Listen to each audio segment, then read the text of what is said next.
In three things I was beautified, and stood up beautiful both before God and men: the unity of brethren, the love of neighbors, a man and wife that agree together. Three sorts of men my soul hateth, and I am greatly offended at their life: a poor man that is proud, a rich man that is a liar, an old adulterer that doteth. If thou hast gathered nothing in thy youth, how canst thou find anything in thine age? Oh, how comely a thing is judgment for gray hairs, and for ancient men to know counsel. Oh, how comely is the wisdom of old men, and understanding and counsel to men of honor.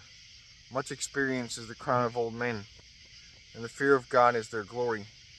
There be 9 things which I have judged in mine heart to be happy, and the 10th I will utter with my tongue: a man that hath joy of his children, and he that liveth to see the fall of his enemy.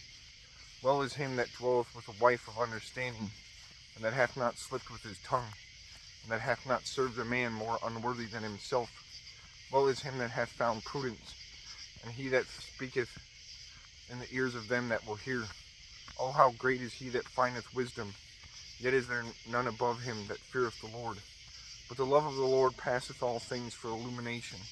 He that holdeth it, whereto shall he be likened? The fear of the Lord is the beginning of his love, and faith is the beginning of cleaving unto him. Give me any plague but the plague of the heart, and any wickedness but the wickedness of a woman, and any affliction but the affliction from them that hate me, and any revenge but the revenge of enemies.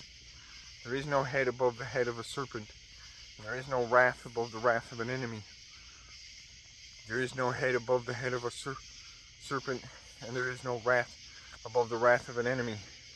I had rather dwell with a lion and a dragon than to keep house with a wicked woman. The wickedness of a woman changeth her face, and darkeneth her countenance like sackcloth. Her husband shall sit among his neighbors, when he heareth it, shall sigh bitterly. All wickedness is but little to the wickedness of a woman.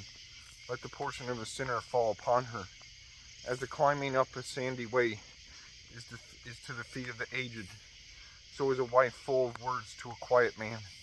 Stumble not at the beauty of a woman, and desire her not for pleasure. A woman, if she maintain her husband, is full of anger, impudence, and much reproach. A wicked woman abateth the courage, maketh an heavy countenance, and a wounded heart. A woman that will not comfort her husband in distress maketh weak hands and feeble knees. Of the woman came the beginning of sin, and through her we all die. Give the water no passage, neither a wicked woman liberty to get abroad. If she go not as thou wouldest have her, cut her off from thy flesh, and give her a bill of divorce, and let her go.